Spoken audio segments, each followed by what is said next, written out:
الحجة أو كما قال النبي صلى الله عليه وسلم. اللهم صل على سيدنا محمد وعلى آل سيدنا محمد وبارك وسلم. اللهم صل على سيدنا محمد وعلى آل سيدنا محمد وبارك وسلم. اللهم صل على سيدنا محمد وعلى آل سيدنا محمد وبارك وسلم.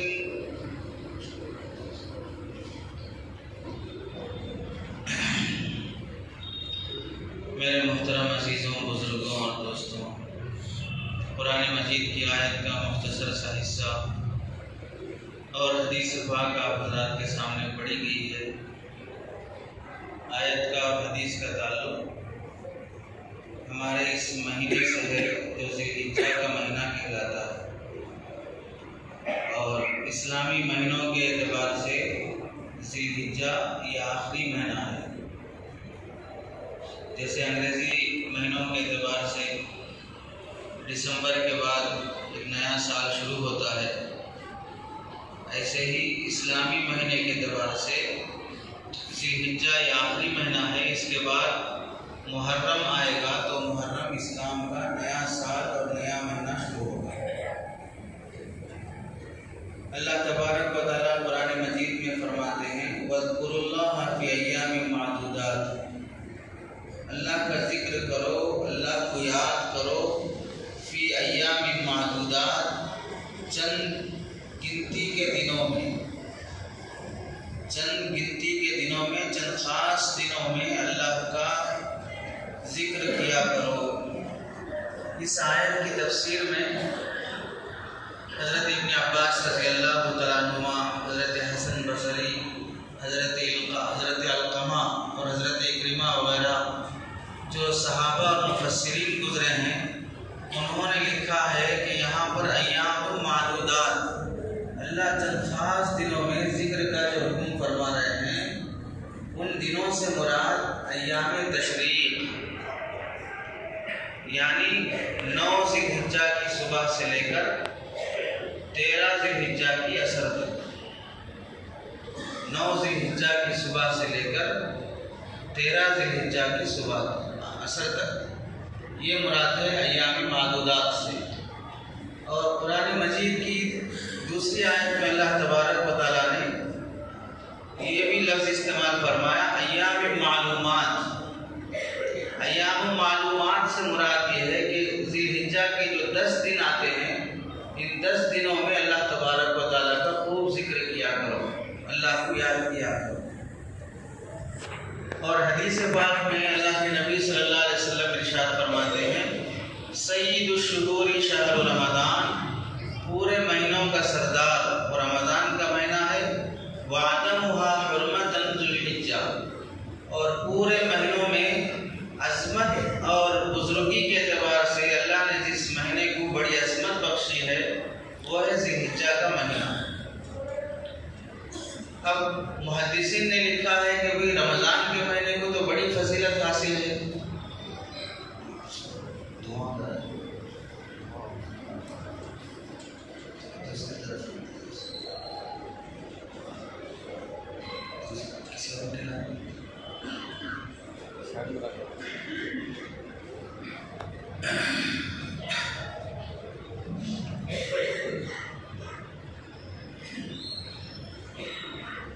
مسجدوں میں دھونی دینا یعنی خوشبو دینا اچھی چیز ہے، مستحب ہے، اللہ کا گھر ہے، اسے خوشبودار رکھنا چاہیے۔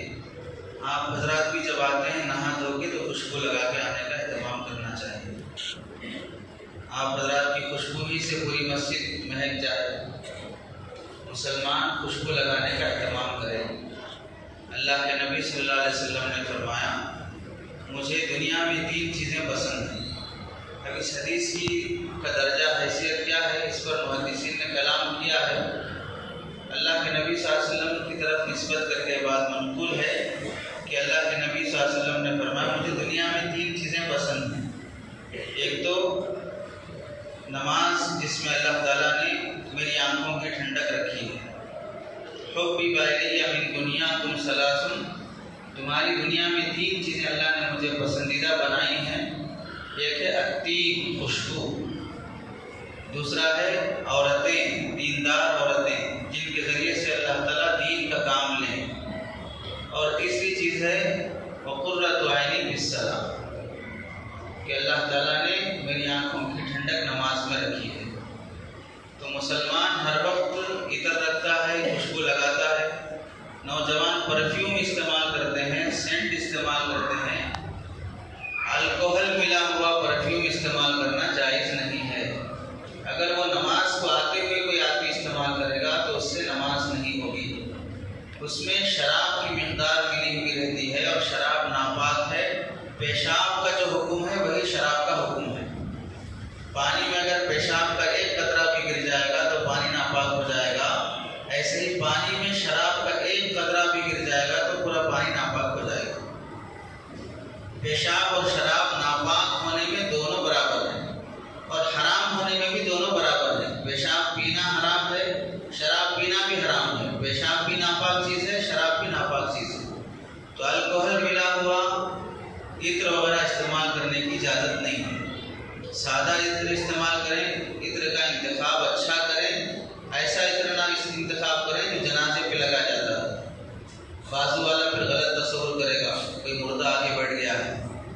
اچھے عطر کا انتخاب بھی یہ آدمی کی طبیعت کی بات ہوتی ہے، فطرت کی بات ہوتی ہے۔ مزاج اچھا ہو تو اچھے عطر کا انتخاب کرنا چاہیے۔ خیر، گفتگو یہ چل رہی تھی کہ اللہ کے نبی صلی اللہ علیہ وسلم نے فرمایا کہ سید الشہور شہر رمضان، مہینوں میں سب سے سردار بڑا مہینہ عظمت اور برکت کے اعتبار سے وہ رمضان کا مہینہ ہے، اور اعظمھا حرمتاً، اور جس مہینے کو اللہ تعالیٰ نے بڑی عظمت بخشی ہے وہ مہینہ ہے ذوالحجہ کا مہینہ۔ یعنی یہ مہینہ جو شروع ہو چکا ہے عرب ممالک میں اور جو یہاں شروع ہوگا، تو ذوالحجہ کا مہینہ، اس مہینے کو اللہ کے نبی صلی اللہ علیہ وسلم نے بڑی عظمت والا فرمایا۔ وجہ کیا ہے اس عظمت والا کہنے کی؟ وجہ یہ ہے کہ نمازیں تو اللہ تعالیٰ نے 12 مہینے فرضی رکھی ہیں، وہ فرض نمازیں اس مہینے میں بھی فرض ہیں۔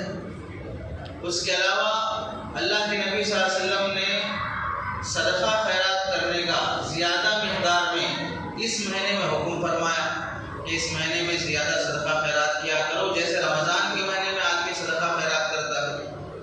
تیسری چیز یہ ہے کہ رمضان کے مہینے میں جیسے اللہ تعالیٰ نے روزے فرض فرمائے، ایسے ہی ذوالحجہ کے شروع کے 9 دنوں کے روزے بھی اللہ کے نبی صلی اللہ علیہ وسلم نے پسند فرمایا، اور اللہ کے نبی صلی اللہ علیہ وسلم نے ان روزوں کے رکھنے کی ترغیب فرمائی اور عمل سے بھی رکھ کے دکھایا۔ تو جیسے رمضان میں روزے ہیں فرض روزے، ویسے ذوالحجہ کے مہینے میں نفل روزے شریعت میں پسند کیے گئے ہیں۔ تو ایک تو نماز ہے، ایک تو صدقہ خیرات ہے، ایک تو روزے ہیں، اور چوتھی چیز یہ ہے کہ اللہ تعالیٰ نے اس مہینے میں حج اور عمرہ رکھا ہے، جو کسی اور مہینے میں نہیں ہو سکتا۔ عمرہ تو 11-12 مہینے میں کسی بھی مہینے میں ہو سکتا ہے، لیکن ذوالحجہ کے مہینے میں اللہ تعالیٰ نے خاص طور سے حج کو رکھا ہے۔ اور حج اسلام کے ارکان میں سے بہت عظیم رکن ہے، جسے عام طور سے ہر مسلمان ادا نہیں کرتا۔ کتنے مسلمان ہیں جو حاجی بنے ہیں؟ پورے ہندوستان سے 2 لاکھ بھی جاتے ہیں۔ اس سال وہ بھی جو کوٹا ملا ہے 2 لاکھ کا ہے، تو پورے ہندوستان سے 2 ہی لاکھ جائیں گے۔ تو ہندوستان میں کتنی کروڑ مسلمان ہیں؟ اتنے کروڑ میں سے اگر سال میں 2 ہی لاکھ جا رہے ہوں تو کتنی کم مقدار حاجی بن رہی ہے۔ تو اللہ تبارک و تعالیٰ نے حج جیسی عبادت جو بہت کم لوگوں کو نصیب ہوتی ہے، اللہ کرے سب کو نصیب ہو وہاں کی حاضری، سرکار دو عالم صلی اللہ علیہ وسلم کے روضے پر حاضری سب کو نصیب ہو۔ تو حج جیسی عبادت اللہ تعالیٰ نے اس مہینے میں رکھی ہے۔ اور 5ویں چیز ہے کہ اللہ تعالیٰ نے قربانی کو اس مہینے میں واجب فرمایا۔ تو اس طرح 5-6 عبادتیں اس مہینے میں جمع ہو جانے کی وجہ سے اللہ کے نبی صلی اللہ علیہ وسلم نے فرمایا کہ عظمت اور برکت کے اعتبار سے یہ مہینہ بڑی فضیلت والا ہے۔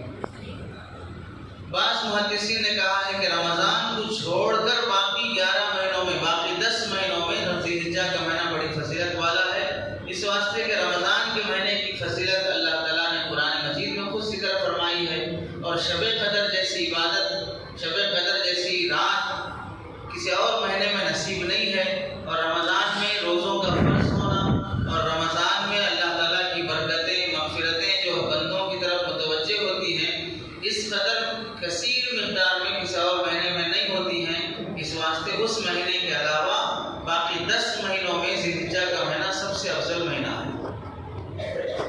اس مہینے کی افضلیت اس سے بھی ثابت ہوتی ہے کہ اللہ تبارک و تعالیٰ نے قرآن مجید میں ذی الحجہ کے شروع کے 10 دنوں کی قسم کھائی ہے۔ 30ویں پارے میں اللہ تعالیٰ ارشاد فرماتے ہیں والفجر ولیال عشر والشفع والوتر، قسم ہے فجر کی، صبح کے وقت کی قسم ہے، والفجر صبح کے وقت کی قسم ہے، ولیال عشر اور 10 راتوں کی قسم ہے۔ یہ 10 راتوں کی قسم اللہ جو کھا رہے ہیں، یہ 10 راتیں کون سی 10 راتیں مراد ہیں؟ اس آیت کی تفسیر میں حضرت ابن عباس رضی اللہ تعالیٰ عنہما، حضرت اکرمہ اور اکثر مفسرین نے یہی نقل فرمایا ہے، علامہ ابن کثیر رحمۃ اللہ علیہ نے، کہ ان 10 راتوں سے مراد صحابہ اور تابعین کے حوالے سے انہوں نے اللہ کے نبی صلی اللہ علیہ وسلم سے بات نقل فرمائی کہ اللہ کے نبی نے فرمایا 10 راتوں سے مراد ذی الحجہ کی 10 راتیں ہیں۔ ظاہر سی بات ہے اللہ جیسی عظیم ذات کو کسی چیز کی قسم کھانے کی ضرورت نہیں پڑتی ہے۔ قسم آدمی کب کھاتا ہے؟ جب سامنے والا اسے ماننے تیار نہیں ہے۔ میں فلاں کام نہیں کیا ہوں، میں فلاں بات نہیں بولا ہوں، سامنے والا یقین کرنے تیار نہیں ہے، تو پھر اب یہ شخص قسم کھا کے کہے گا کہ میں قسم کھا کے کہتا ہوں میں نے ایسا نہیں کیا۔ یہ مجبوری کب آتی ہے؟ جب سامنے والے کو منانا ہو، اور اللہ کو کسی سے منانے کی ضرورت نہیں ہے۔ اللہ حکم فرما دے تو فرما دے بس، اسے کسی کو منانے اور بھگانے کی ضرورت نہیں پڑتی ہے۔ لیکن اس کے باوجود اللہ تعالیٰ جب کسی بات کی قسم کھا کر کوئی حکم فرماتے ہیں تو اس میں اس چیز کی عظمت کا اظہار مقصود ہوتا ہے۔ عام طور سے انسان بھی جب کسی بات کی قسم کھاتا ہے وہ وہی چیز ہوتی ہے جو اس کی نظر میں اہم ہوتی ہے۔ مثلا انسان بھی جب قسم کھاتا ہے تو کیا کہتا ہے مسلمان؟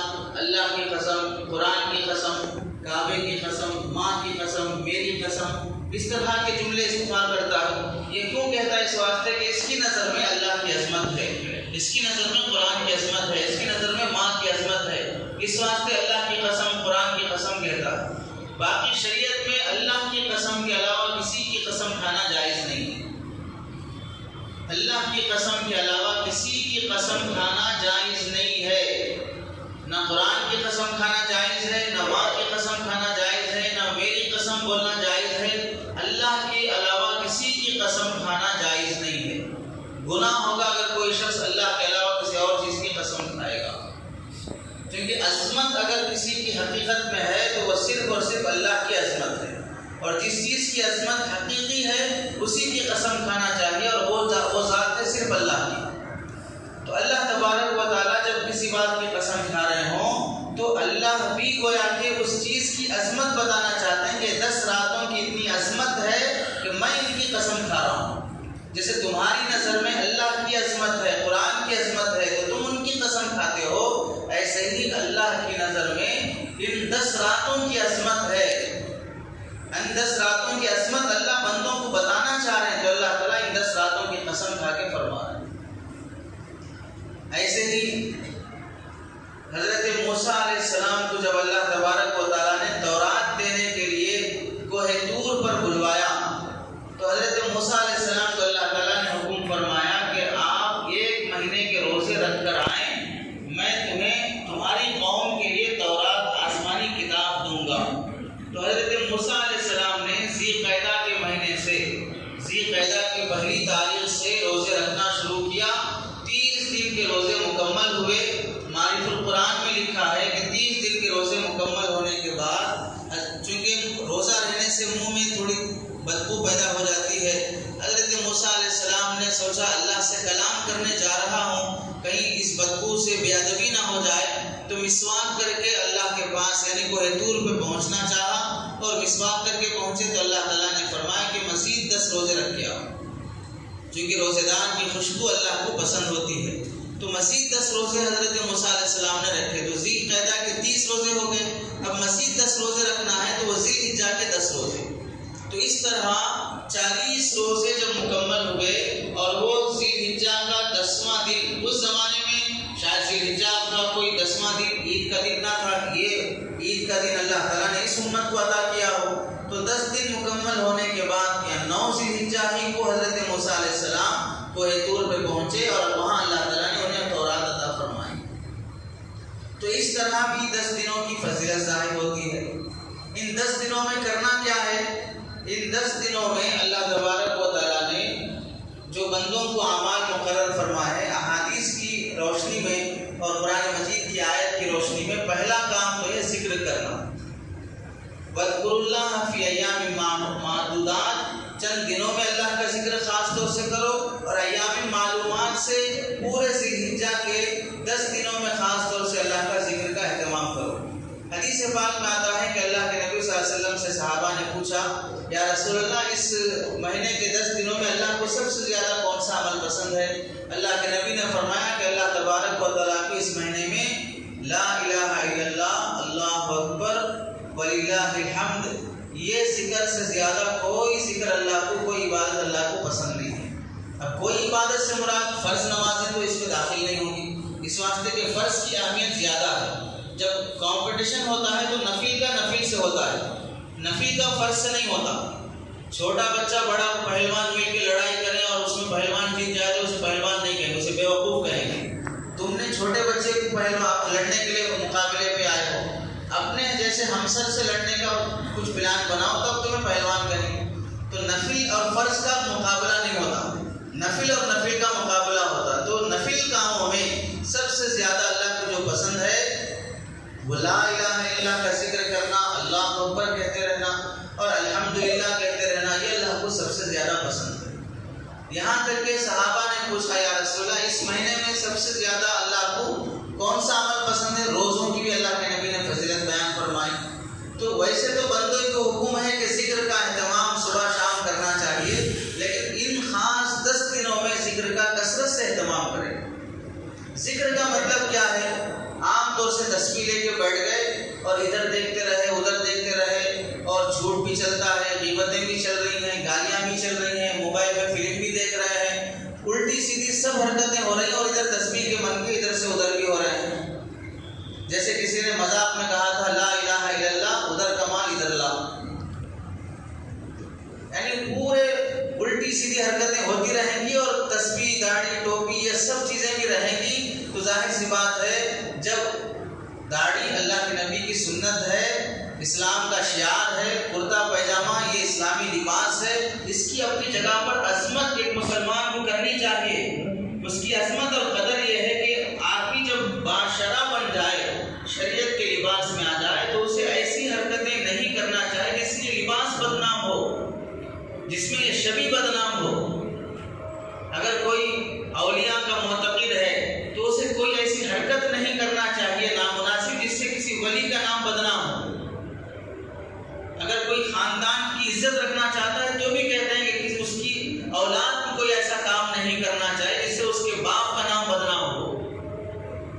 حالانکہ بیٹے کی غلطی ہے، بیٹے کی غلطی سے بیٹا بدنام ہونا چاہیے، لیکن معاشرے کا رواج ہے کہ وہ جس کی اولاد ہے پہلے غلطی کرتے ہی پوچھتے کس کا بیٹا ہے، غلطی کرتے ہی پوچھیں گے کس کا بیٹا ہے، حالانکہ وہ باپ نے تھوڑی سکھا کے بھیجا ہے جا کے فلاں کو مار کے آؤ یا فلاں کو کرم کر کے آؤ، لیکن معاشرے کا یہ رواج ہے کہ باپ کی طرف غلطی منسوب ہوتی ہے۔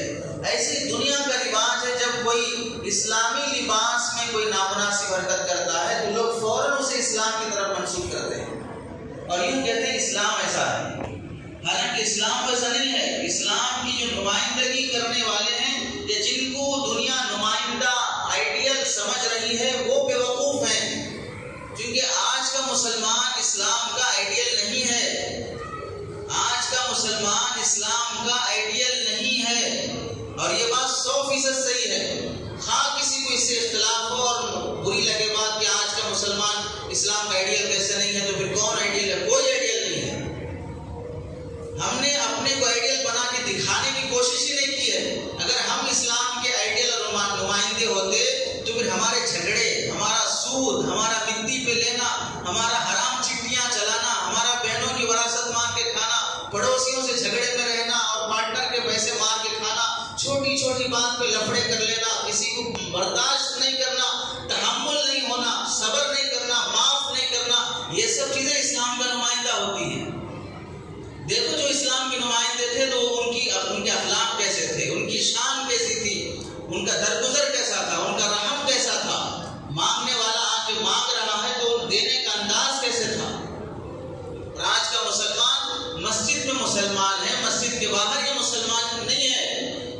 کے باہر یہ اسلام کی زندگی گزارنے تیار نہیں ہے۔ کتنے مسلمان ہیں نماز بھی پڑھ لیتے ہیں اور سود بھی کھا رہے ہیں، نماز بھی پڑھ لیتے ہیں اور ان کی بیٹیاں بے حیا بے پردہ بھی گھوم رہی ہیں، ان کے گھروں میں شرعی لباس نہیں ہے، شرعی پردہ نہیں ہے۔ کتنے مسلمان ہیں جو دکان پہ بیٹھ کر گراہک کے ساتھ کیسے دھوکہ اور جھوٹ کا معاملہ کر رہے ہیں۔ ایسے لوگوں کو اسلام کا نمائندہ کہا جائے گا؟ اور جو سمجھ رہا ہو کہ میں اسلام کا نمائندہ ہوں وہ غلطی میں ہے، وہ بے وقوف ہے، وہ احمق ہے۔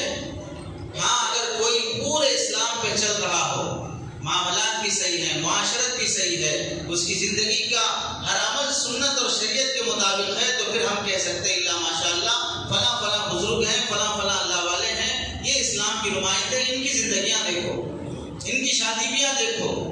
ورنہ دینداری کا دعویٰ کرنے والے بھی بیٹی اور بیٹے کے شادی کے موقع پر پوری دینداری اٹھا کے رکھ دیتے ہیں، جہیز اپنی جگہ پر لیں گے، جوڑا اپنی جگہ پر لیں گے، اور اچھا پینشن ہال کا مطالبہ بھی رہے گا، اور لڑکی والوں پہ جو کھانے کے آئٹم کا مطالبہ کرنا پوری فہرست بھی بنا کے دے دیں گے، اور اپنی جگہ دیندار بھی ہیں۔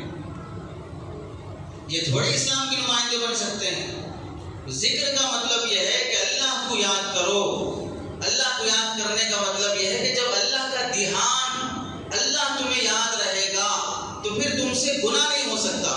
اگر تم کو یہ دماغ میں ہے کہ مجھے پولیس دیکھ رہی ہے، اگر تم کو یہ دماغ میں ہے کہ کیمرے یہاں پر فٹ ہیں، پورا کیمروں میں کاپی ہو رہا ہے، اس میں پورا محفوظ ہو رہا ہے، تو پھر آدمی کیسے احتیاط سے چلتا ہے کہ کیمرے ہیں، سب کچھ اس میں ریکارڈ ہو جائے گا، تو کیسی زندگی گزارتا ہے کہ دفتر میں، آفس میں، فلاں فلاں جگہ پر کوئی ایسی چھچوری حرکت نہیں کرتا جس سے بعد میں اسے شرمندگی ہونی پڑے۔ اگر ہم جیسے کیمروں کا ہمیں دھیان ہے تو ہم چھچوری حرکتوں سے بچتے ہیں، ایسے ہی جب اگر ہمیں اللہ کا دھیان ہوگا تو ہم گناہوں سے بچ کے زندگی گزاریں گے۔ اللہ کا ذکر کرنے کا مطلب محض تسبیح کے من کے ادھر ادھر کرنا نہیں ہے۔ اس سے بھی انکار نہیں ہے کہ ذکر کے یہ جو درجہ ہے، ادنا درجہ، کہ تسبیح لے کر ہی تم زبان سے بھی پڑھ لو، وہ بھی نیکی ہے۔ اتنا تو اللہ نے تمہیں توفیق دی ہے کہ تمہارا ایک عضو زبان اللہ کی یاد میں ہے۔ دل کہاں ہے، دماغ کہاں ہے، تم کیا سوچ رہے ہو وہ اور بات ہے، لیکن اتنی تو اللہ نے تمہیں فضیلت بخشی ہے کہ تمہارا ایک عضو زبان اللہ کے ذکر میں ہے۔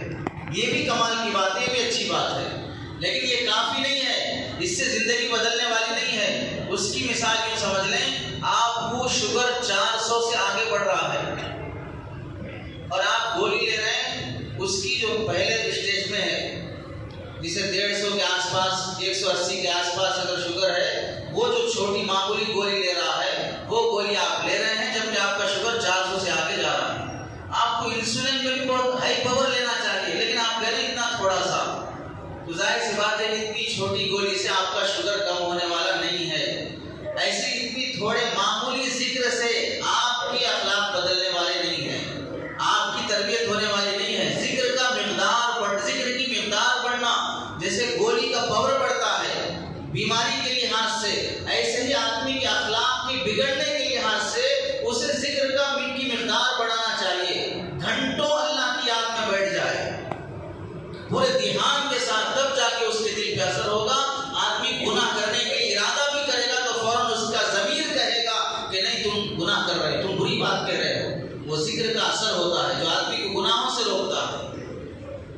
اب حالات ایسے ہیں کہ آدمی، ہماری قوم میں سے، مسلمان معاشرے میں سے ایک جماعت ایسی خاص ہو جائے جو صبح شام اللہ کی یاد میں لگی رہے، اور ایک جماعت ایسی پیدا ہو جائے جو مسلمانوں کے مسائل کے حل کرنے میں کوشش اور تدبیر کے لحاظ سے جو انتظامی کام کر سکتے ہیں اس میں وہ لگے رہیں کہ مسلمانوں کے متعلق کیسے کیسے فیصلے ہو رہے ہیں، 3 طلاق کا مسئلہ اور دہشت گردی کا مسئلہ، کہ کسی پر ڈاؤٹ اور شک بھی ہوا تو پکڑ لیں گے، 6 مہینے وہاں پولیس اسٹیشن میں رہے گا، پی ایف میں رہے گا۔ امریکہ کا قانون یہ ہے کہ اگر کسی پر دہشت گرد ہونا ثابت بھی ہو جائے تو اسے 2 دن ہی رکھیں گے کسٹڈی میں، اس کے بعد پھر دیکھا جائے گا جو بھی کیس آگے بڑھنا ہے۔ اور یہاں بین الاقوامی قانون سے ہٹ کر شک کی بنیاد پر 6 مہینے جب اسے وہاں پر رکھیں گے اور انسان اور جانور کی تمیز کے بغیر اس کے ساتھ سارے گناہ، وہ جرم جو اس نے کیا بھی نہیں، وہ سب منوا لیے جائیں گے، دستخط کر لیے جائیں گے۔ جو جو قانون بنتا جا رہا ہے، 3 طلاق کا مسئلہ جس پر قانون بنتا جا رہا ہے، اور بلکہ 2 جگہ سے تو پاس ہوگا، شاید دستخط ہوئی نہیں معلوم ہے کہ اب یہ جو ایسا جمہوری اور سیکولر ملک میں اقلیت میں سے خاص طور سے مسلمانوں کو نشانہ بنا کر جو حالات بن رہے ہیں، اس میں ضروری ہے کہ جماعت اللہ کی طرف متوجہ ہو کر ظالموں کے تسلط سے اللہ تعالی ہمیں محفوظ رکھے، اس کے لیے دعاؤں میں مشغول رہے، اور ایک جماعت وہ ہو جو تدبیر کے لحاظ سے پارلیمنٹ میں اور جہاں عدالتوں میں جو وہ احتجاج کر کے قانونی لحاظ سے جو کچھ کر سکتے ہیں وہ کرنے میں لگے رہے۔ لیکن مسلمانوں میں افراط اور تفریط یہ ہے کہ جب ذکر کا موقع آتا ہے اس وقت اللہ کو بھلا کر تدبیروں میں لگے رہتے ہیں، اور جب تدبیر کا کوشش کا موقع آتا ہے اس وقت کوشش کرنے کے بجائے ذکر میں لگے رہتے ہیں۔ ذکر اپنی جگہ پر ضروری ہے، اس وقت ذکر میں لگے رہو، اور جب کوشش کا موقع آتا ہے اس وقت کوشش کرو۔ اس وقت جو کچھ تمہارے قانون کے لحاظ سے تم محنت کر کے اپنا بل پاس ہونے سے تم رکوا سکتے ہو وہ کرنے کی کوشش کرو۔ جب ذکر کرنے کو کہا جائے تو کہیں گے ذکر کرنے سے کیا فائدہ ہوگا، اس وقت تو فلاں کرنا چاہیے، وہ کام وہ کرتا رہے، آپ یہ کام کرتے رہیں، دونوں سے چھٹکارا نہیں ہے۔ اگر ہم انتظامی اعتبار سے جتنا لڑنا تھا لڑ لیے، لیکن اللہ سے غافل ہو کے لڑ رہے ہیں تو ظاہر سی بات ہے وہ کامیابی نہیں ہو سکتی۔ اللہ کا دھیان اور یاد بھی رہے، اور پھر کوشش جس درجے کی ہونا ہے اس درجے کی کوشش بھی ہوتی رہے، تب جا کے خدا نخواستہ پھر بھی فیصلہ ہمارے خلاف ہوا تو ہم اللہ کے پاس پکڑے نہیں جائیں گے۔ اس کے بعد پھر علماء کی ذمہ داری ہوگی کہ اب ملک کا جب ایسا قانون بن گیا تو ہمیں شریعت پہ کیسے عمل کرنا چاہیے۔ علماء بتائیں گے کہ جب ملک کا قانون قرآن حدیث کے خلاف بن رہا ہے اور مسلمانوں کے خلاف ان کو جیلوں میں بھرتی کرنے کے فیصلے کیے جا رہے ہوں، اور انہیں شریعت سے دور کر کے ملک کے قانون کو پورا ہندو راشٹر بنانے کے فیصلے اور پلاننگیں ہو رہی ہوں، ایسے موقع پر ایک ملک میں مسلمان کی کیا ذمہ داری ہوتی ہے؟ اس سے پہلے ہم عوام کی ذمہ داری کیا ہے کہ ہم کیسے شریعت میں یہ قانون آنے سے بچا سکیں، ہم اپنے دائرے میں رہتے ہوئے کیا کوشش کر سکتے ہیں۔ تو ذکر کا مطلب یہ ہے کہ اللہ کا دھیان جو تمہیں گناہوں سے بچائے، اللہ کا وہ دھیان جو تمہیں گناہوں سے بچائے۔ اگر تمہارے سے جھوٹ بھی ہو رہا ہے، دھوکہ بھی ہو رہا ہے، بد نظری بھی ہو رہی ہے، غیروں کی عورتوں پہ نگاہیں بھی پڑ رہی ہیں، تو پھر سمجھ لو تم اللہ سے غافل ہو کے جی رہے ہو، تمہیں اللہ کی یاد نہیں ہے۔ اللہ اگر یاد ہوتے تو تم ایسے گناہ نہیں کرتے۔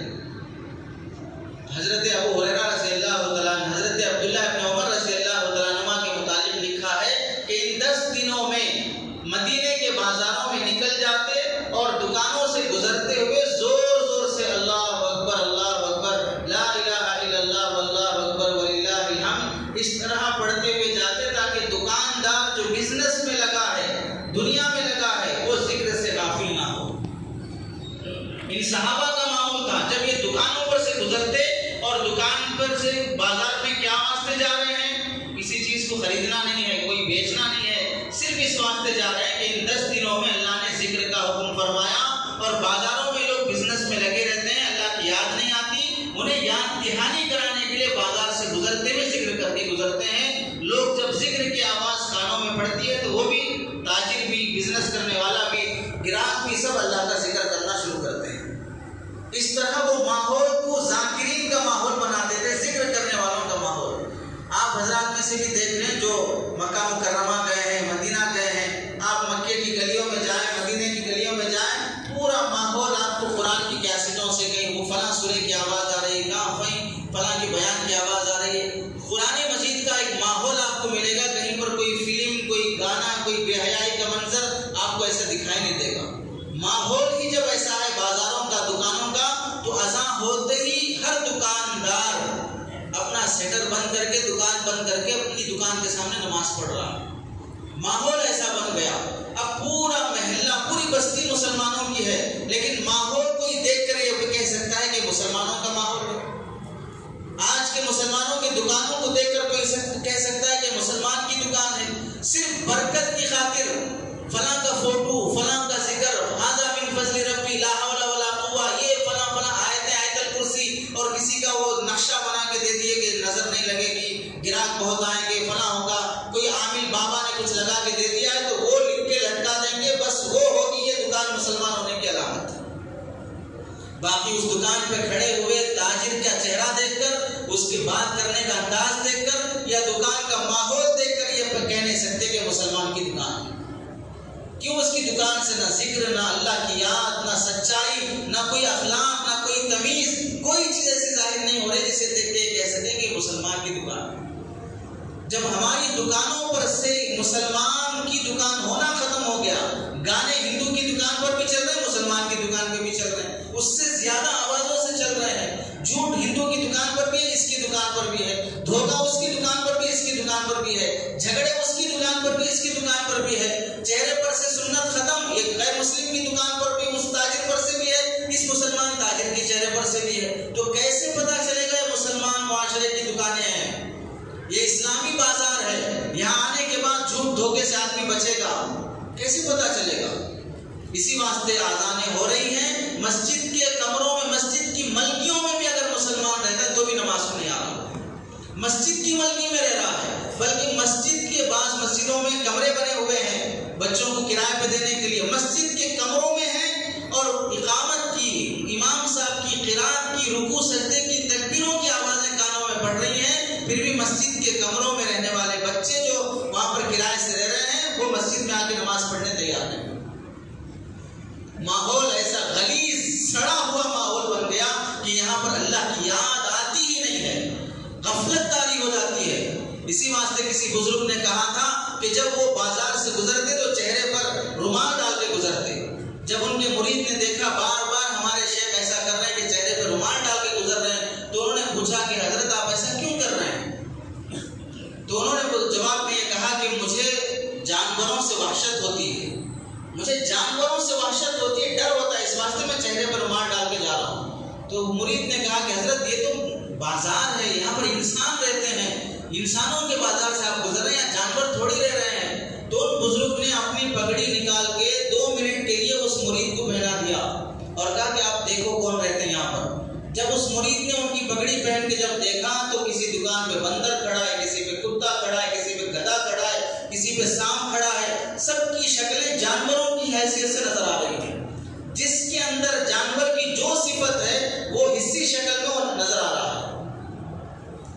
پریشان ہو کے فوراً پگڑی اٹھا کے رکھ دیا تو اب انسان نظر آ رہے ہیں، اندر سے انسان نہیں ہے، اندر سے جانور ہے، اندر سے ایک طرح کی حیوانیت بھری ہوئی ہے، رحم نہیں، معاف کرنا نہیں، سچائی نہیں، سامنے والے کو آ رہا ہے تو میں اس سے 1500 روپے جو لوٹ رہا ہوں یہ صرف ایک آدمی سے نہیں لوٹ رہا ہوں، اس کے پیچھے اس کے چھوٹے بچے ہیں، اس کے پیچھے اس کی بوڑھی ماں ہے جو بیمار پڑی، اس کا علاج ہے، اس کے پیچھے اس کی بیوی ہے جو اس کے کھانے کا انتظام کرنا ہے، اس کے پیچھے اس کے بھائی بہنوں کی شادی پڑی ہے، یہ سب چیزیں موجود ہیں، میں اس سے 1000 2000 5000 جو لوٹ رہا ہوں ایک آدمی سے نہیں، اس کے پورے پریوار سے، کسی کا پیسہ، کسی کا بھوک، کسی کا کھانا، کسی کی دوائی، کسی کے شادی کے کپڑے میں لوٹ رہا ہوں جب کسی ایک آدمی سے لوٹ رہا ہوں۔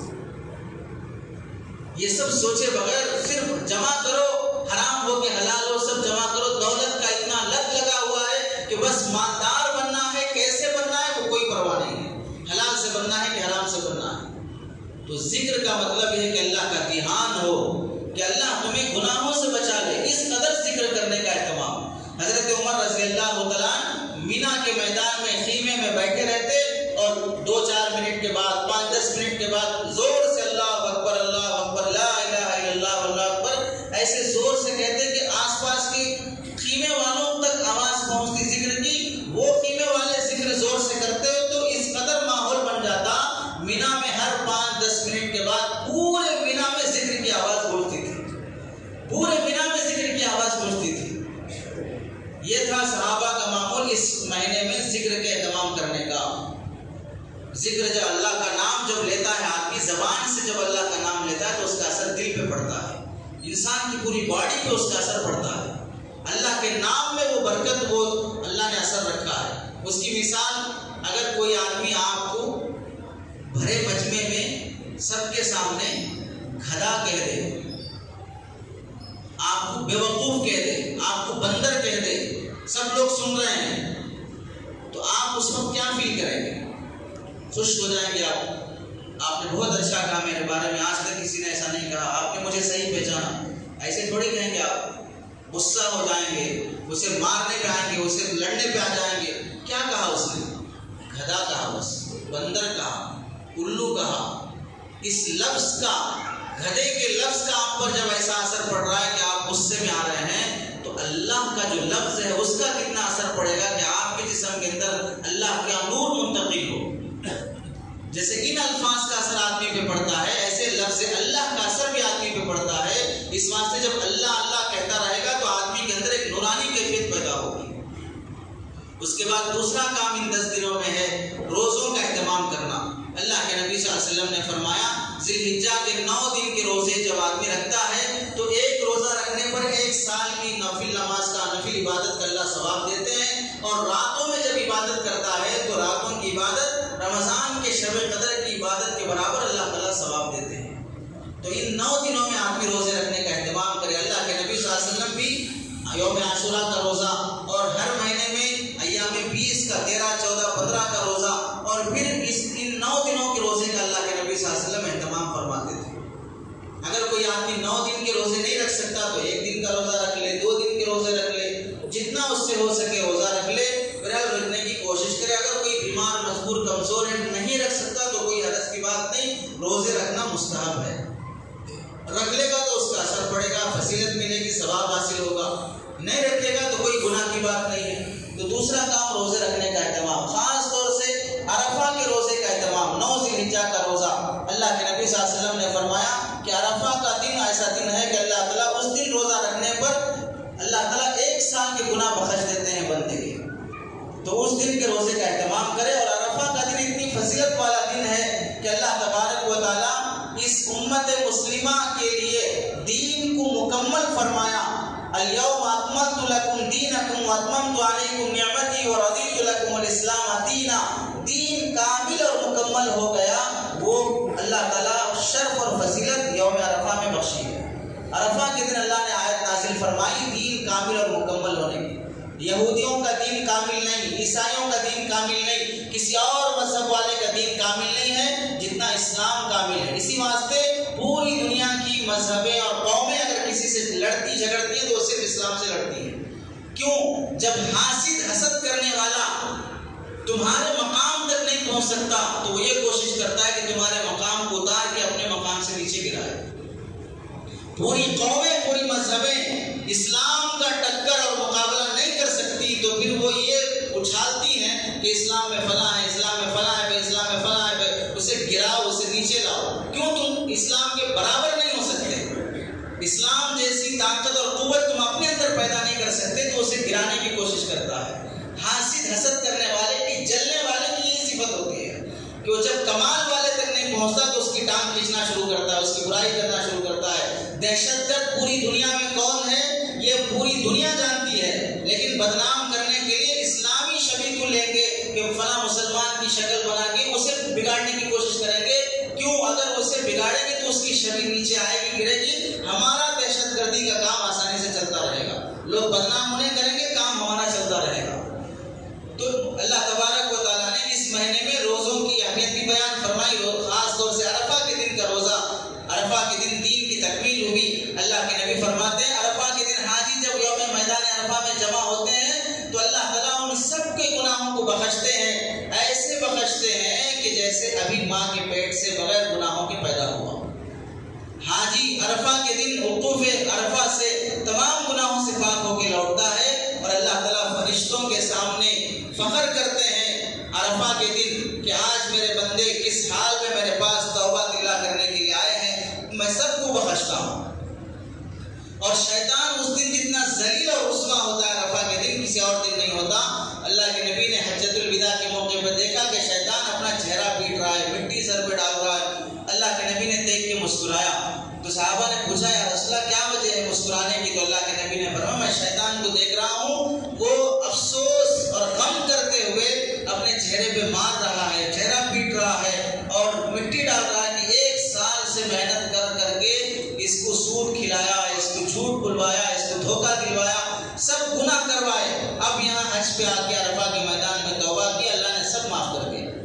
پورے 1 سال کی محنت ضائع ہو گئی. شیطان کی 1 سال کی محنت ضائع ہو گئی. اس واسطے شیطان افسوس کرتا ہوا، روتا ہوا، سر پیٹتا ہے تو اللہ کے نبی نے وہ منظر دیکھ کر مسکرایا. تو عرفہ کے دن بڑی فضیلت والا دن ہے، اس دن روزہ رکھنے کا اہتمام کرے. اب عرفہ کے دن روزہ رکھنا، کون سا عرفہ؟ سعودیہ میں مکہ مکرمہ میں عرفہ کا دن ایک دن پہلے رہتا ہے اور ہندوستان میں ایک دن بعد میں رہتا ہے. تو ہم وہاں کے حساب سے روزہ رکھیں یا یہاں کے حساب سے روزہ رکھیں؟ تو عام جمہور علماء کا کہنا یہی ہے، دارالعلوم دیوبند اور دارالعلوم کراچی پاکستان پڑوس ملک اور دیگر علماء کا، دارالفتاؤں کا فتویٰ یہی ہے کہ آپ اپنے اپنے ملک کے حساب سے عرفہ کے دن روزہ رکھیں. آپ اپنے ملک کے حساب سے عرفہ کے دن روزہ رکھیں، اور جو سعودیہ میں ہے وہاں اس دن کے حساب سے رکھیں گے. آپ یہاں ہیں، آپ یہاں کے حساب سے رکھیں گے. اگر آپ سعودیہ کے دن سے روزہ رکھیں گے تو سعودیہ میں روزہ کب شروع ہوگا؟ 2.5 گھنٹے کے فرق سے شروع ہوگا. اب 2.5 گھنٹے کے فرق سے جب شروع ہوگا تو آپ 8:30 بجے ناشتہ کر کے روزہ شروع کریں گے اور پھر 8:30 بجے شام میں پھر افطار کریں گے. تو ظاہر سی بات ہے اس طرح تو روزہ نہیں ہوگا. اپنے ملک کے حساب سے جیسے فجر سے پہلے سحری ختم ہوتی ہے اور مغرب پہ روزہ ختم ہوتا ہے، تو اس حساب سے آپ اپنے ملک کے حساب سے روزہ رکھیں گے. بعض لوگ کہتے ہیں کہ نہیں عرفہ کے حساب سے رکھیں گے، تو آپ دونوں رکھ لیجیے. 8 ذی الحجہ کا بھی رکھ لیں، 9 ذی الحجہ کا بھی رکھ لیں، دونوں روزے رکھ لیں. یہاں کے حساب سے بھی ہوگا، وہاں کے حساب سے بھی ہوگا. اور آپ کے ذہن میں بھی بعض مرتبہ یہ بات ہے کہ ایک اکیلا روزہ نہیں رکھنا، 2 رکھنا، رکھیں تو ایک رکھیں تو نہیں جاتا، اکیلا ہو جاتا، ڈر لگتا ہے اسے آسمانوں پہ جانے کے لیے. اس کے لیے کوئی نہ کوئی ساتھ میں روزی ہونا چاہیے، روزے کے ساتھ روزی ہونا چاہیے. وہ لڑکا ہے اس کے ساتھ کوئی لڑکی ہونا چاہیے، دونوں میاں بیوی مل کے جائیں گے. تو ایک روزہ ایک روزی دونوں کو ملا کے بھیجو اللہ کے پاس، تو وہ حساب بھی فٹ ہو جائے گا. شریعت میں ایسی کوئی بات نہیں ہے. ایک روزہ رکھو وہ بھی جائے گا، 2 رکھو وہ بھی جائیں گے، 3 رکھو وہ بھی جائیں گے. ایک دن آئے گا روزے دار بھی جائے گا، سب جائیں گے. کوئی یہاں ٹکنے والا نہیں ہے، کوئی یہاں پر لٹکا ہوا رہنے والا نہیں ہے. بعض لوگ یہ بھی سمجھتے ہیں کہ جلا کے مر گئے، زہر کھا کے مر گئے، فلاں مر گئے، اس کی روح آسمانوں پہ نہیں جاتی، یہیں لٹکتی رہتی. کوئی یہاں لٹکا ہوا نہیں رہتا ہے. سب کے سب جائیں گے، سب خواہ کیسے بھی مرے ہوں، سب کو جانا طے ہے. تو اس حساب سے آپ 8 ذی الحجہ کا بھی روزہ رکھ لیں، 9 ذی الحجہ کا بھی روزہ رکھ لیں. 2 دن کے روزے ہو جائیں گے اور فضیلت بھی حاصل ہو جائے گی.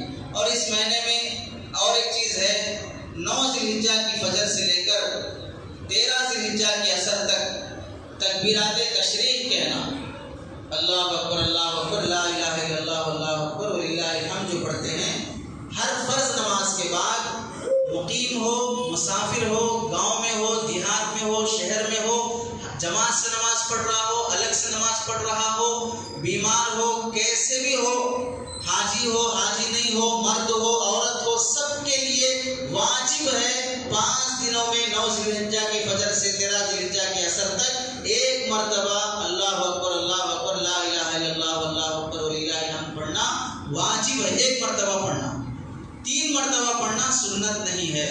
اگر کوئی سنت سمجھے بغیر ذکر کے طور پہ 3 مرتبہ پڑھ لیتا ہے تو جائز ہے.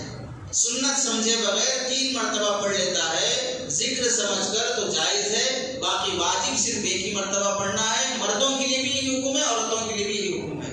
اور سلام پھیرنے کے فوری بعد پڑھنا چاہیے، اس سے پہلے کسی سے بات کرنا یا کوئی ایسا عمل نہیں کرنا جو نماز کے خلاف ہو. اگر بھول گئے، امام صاحب سے بھول ہو گئی تو مقتدیوں کی ذمہ داری ہے یاد دلانا، اور اگر خود بھی بھول گئے تو پھر جب یاد آ جائے تو فوراً پڑھ لینا چاہیے. واجب ہے. اگر یہ چھوٹ جائے گا تو پھر اگر مثال کے طور پہ 5 دن کی نمازوں میں سے کوئی نماز چھوٹ گئی، اب وہ 5 دن کی نمازیں بعد میں قضا کرتے ہیں، تو جب قضا کریں گے تو اس وقت یہ ذکر کی بھی قضا کرنا ضروری ہوگا. تو اس قدر اہم ہے 5 دنوں میں تکبیرات تشریق کا اہتمام کرنا. اور آخری چیز ہے اس مہینے میں قربانی کا اہتمام کرنا. جس کے پاس 30,000 کے آس پاس پیسہ ہے اس پر قربانی واجب ہے، اور قربانی ہر سال کرنا واجب ہے جس کے پاس استطاعت ہے. نابالغ بچوں پر قربانی واجب نہیں ہے، بچوں کی طرف سے دینے کی ضرورت نہیں ہے. دیتے ہیں تو نفل ہے. جو انتقال ہو گئے ان کی طرف سے قربانی دینا واجب نہیں ہے، دیتے ہیں تو ایصال ثواب ہے، نفل ہے، واجب نہیں ہے. دو گے تو اس کا ثواب پہنچے گا. اور بیوی کے پاس سونا ہے تو اس پر قربانی واجب ہے. اور جو آدمی سفر میں ہے، سفر میں اس کے پاس پیسہ نہیں ہے تو اس پر بھی قربانی واجب نہیں ہوگی. 3 دنوں میں قربانی کے اگر کسی کے پاس 30,000 کے آس پاس پیسہ جمع ہو گیا تو اس پر اسی وقت قربانی واجب ہو جائے گی. قربانی واجب ہونے کے لیے سال گزرنا شرط نہیں ہے. زکات کے لیے سال گزرنا شرط ہے، قربانی واجب ہونے کے لیے سال گزرنا شرط نہیں ہے۔ قربانی کے 3 دنوں میں پیسہ آ گیا 30,000 کے آس پاس، یا تمہارے پاس اتنا مال رکھا ہوا ہے گھر میں گزشتہ زائد جو یوز نہیں ہوتا ہے، اس کی مقدار مالیت اگر 30,000 کو پہنچتی ہے، مثلا ایک گاڑی ہے اور ایک گاڑی ایکسٹرا ہے، ایک فریج ہے ایک فریج ایکسٹرا ہے، اتنا سامان ایکسٹرا آپ کے پاس ہے جو یوز نہیں ہوتا، اس کی مالیت اگر 30,000 کو پہنچتی ہے تو اس پر قربانی واجب ہوگی۔ پورے گھر کی طرف سے یہ قربانی کافی نہیں ہوگی، جس پر قربانی واجب ہے اسے اپنی قربانی دینا پڑے گا۔ اللہ تعالیٰ سے دعا ہے کہ عمل کی توفیق نصیب فرمائے۔ وآخر دعوانا الحمدللہ۔